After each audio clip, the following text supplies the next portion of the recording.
நீட்டே இல்லாம இருந்தா எப்படி இருக்கும்? வறுமையில இருக்கிற எல்லா பிள்ளைங்களுக்கும் மருத்துவ படிப்பு கிடைச்சிடும். சத்தியமா அப்படி கிடையாது.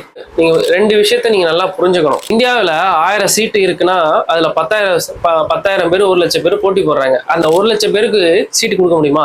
சத்தியமா முடியாது. இப்போ நீட்டு இல்ல, 1000 பேர் தான் சீட்டு இருக்கு. கொடுப்பாங்க, பணம் யார்கிட்ட இருக்கோ அவங்கள்ட்ட வாங்கிட்டு சீட்டை கொடுத்துருவாங்க. சரி, அப்படியே கொடுத்தாலும் டேலண்டடே இல்லாத பர்சன்லாம் அரியர் வச்சுட்டு பெஞ்சு தைச்சிட்டு இருப்பாங்க. நெக்ஸ்ட் இயர்ல அதே ப்ராசஸ் திருப்பி நடக்கும். பெஞ்சு தைச்சிருக்கணும், இன்னும் சீட்டு கிடைச்சிக்கிட்டே தான் இருக்கும். நீட்டு நம்ம நாட்டில் மட்டும் கிடையாது. அமெரிக்கால MCATனு ஒரு எக்ஸாம் இருக்கு, யூகேல யூகேட்னு இருக்கு, ஆஸ்திரியால யூகே டான்ஸ்னு ஒரு எக்ஸாம் வச்சிருக்காங்க.